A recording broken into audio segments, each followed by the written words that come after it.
लालपूर गाव साधं आयुष्य जगणारं हे गाव बाहेरून किती शांत दिसत होतं, पण आतून मात्र एका घरात नात्याचं भयानक षड्यंत्र रचलं जात होतं. लालपूर गाव साधं होतं, पण प्रत्येकाच्या घरात आपापले सुखदुःख होते. सावित्री देवीचं घरही तसंच होतं.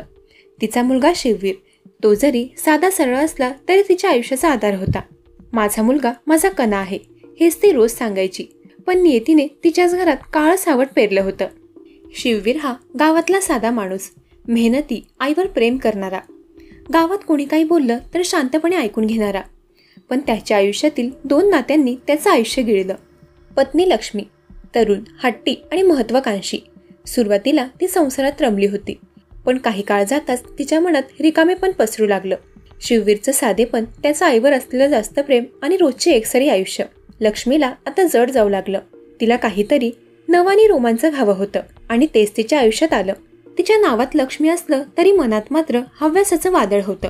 घरातील जबाबदारी, संसाराची कोंडी आणि त्यातच नवऱ्याचं साधं सरळ आयुष्य, हे सर्व तिच्या महत्वाकांक्षेला अपुरं वाटत होतं. लक्ष्मीला आता काहीतरी नवं हवं होतं आणि तेच तिच्या आयुष्यात आलं. लक्ष्मीचा भाचा अमित तिच्या आयुष्यात आला. सुरुवातीला दोघांमधील नातं मामी आणि भाच्याचंच होतं, पण हळूहळू या नात्याने वेगळीच काही चाऊल घेतली.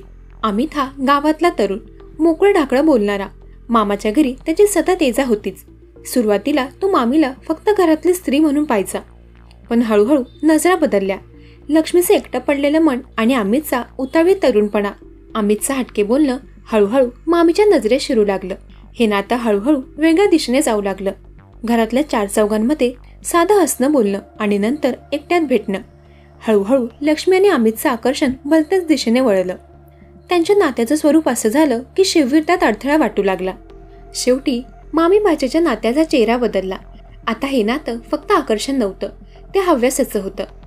आता दोघांच्या डोळ्यासमोर एकच अडथळा होता, तो म्हणजे शिववीर. तो जगत असताना त्याचं नातं गुपितच राहणार होतं. लक्ष्मीच्या मनातला हव्यास आता राक्षस झाला होता. तिने ठरवलं, शिववीर नसला की आपलं जगणं मोकळं होईल.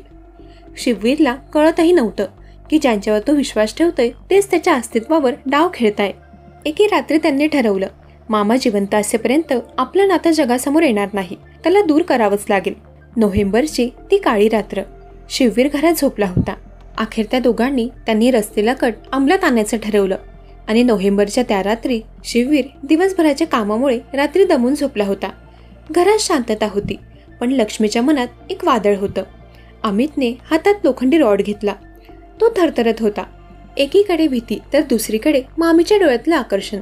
लक्ष्मीच्या नजरेतून आदेश मिळाला आणि एका झटक्यात अमितनं वार केला.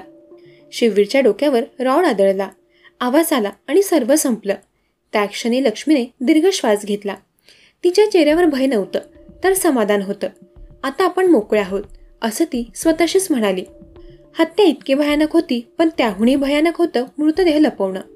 घराच्या मागे आधीच खड्डा खणलेला होता, त्या शिववीरला पुरलं. पुरावा नको राहिला म्हणून लक्ष्मीने 10-12 किलो मीठ टाकलं.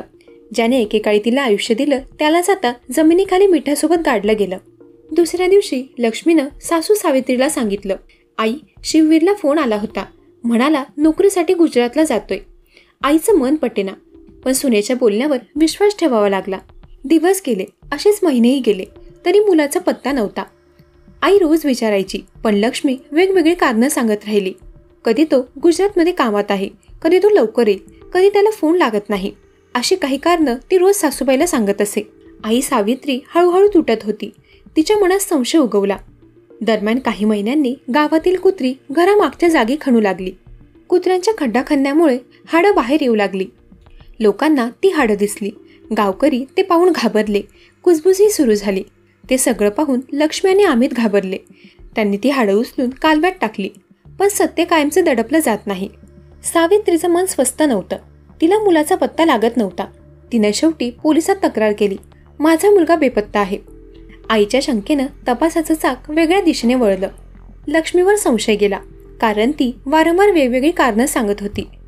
सावित्रीने सांगितलं, माझी सून आणि नातू यात सामील आहेत, मला त्यांच्यावर संशय आहे. सनचेंडी पोलिसांनी लक्ष्मी आणि अमितला ताब्यात घेतलं. सुरुवातीला त्यांनी काहीही बोलण्यास नकार दिला, पण चौकशी कडक होत गेली. पुरावे समोर येऊ लागले. तेव्हा त्यांच्या चेहऱ्यावरचा आत्मविश्वास ढासळला. शेवटी दोघांनी सगळं सांगून टाकलं. होय, आम्हीच मारला शिववीरला. तो आमच्या नात्याला आड येत होता. जेव्हा ही बातमी बाहेर आली तेव्हा लालपूर गावचं डोकं खाली झालं. लोक म्हणू लागले, नाती इतकी कलंकित होऊ शकतात का? मामी भाचा प्रेमात आणि त्यासाठी एका निर्दोषाचा बळी. आई सावित्रीच्या डोळ्यातून अश्रू ओसंडून वाहत होते. तिचं हृदय तुटलं होतं. मुलगा संपला आणि घर उद्ध्वस्त झालं होतं. हे संपूर्ण प्रकरण 10 महिन्यांनी बाहेर आलं. ज्या मृतदेहाला मीठ टाकून गळवायचा प्रयत्न केला होता तो शेवटी सत्य बाहेर आणून गेला. सत्य बाहेर येताच लक्ष्मी आणि अमितला अटक झाली. पण गावातल्या लोकांच्या मनात एकच प्रश्न राहिला, ज्या नात्यांनी घर उजळायला हवं होतं त्या नात्यांनी इतकं काळ रूप का धारण केलं? हव्यास आणि अनैतिक संबंध हे नात्यांना संपवतात. जिथे प्रेम, विश्वास आणि आदर असावा तिथे जर वासना आणि खोटं आलं तर नाती विखुरतात. खोटं कितीही लपवलं तरी ते सत्य बाहेर आणतंच. लक्ष्मी आणि अमित यांनी मीठ टाकून मृतदेह काढला, पुरावेही नष्ट केले. पण निसर्गानं कुत्र्यांच्या माध्यमातून सत्य बाहेर आणलं. काळोख किती गडद असो, सत्याची किरणं दडवता येत नाही. आईच्या मनालाही फसवता येत नाही. सावित्री देवीला सुरुवातीपासून मुलाच्या गैरहजेरीबद्दल संशय होता. आईच्या मनातील आवाज नेहमी खराच ठरतो. लक्ष्मी आणि अमित यांनी त्यांचं जीवन नको त्या नात्यासाठी झोकून दिलं. पण शेवटी तुरुंग आणि गावाची नालस्ती हेच त्यांच्या नशिबी आलं. नाती हे विश्वासावर जगतात. हव्यास आणि अनैतिकतेच्या आगीने जळून गेलेली नाती शेवटी फक्त विनाश आणि लज्जाच देतात. सत्याला कोणीही पुरू शकत नाही. हव्यासाने जन्मलेलं नातं कधीच टिकत नाही आणि सत्य किती खोल पुरलं तरी ते एक दिवस जगासमोर उभं राहतच.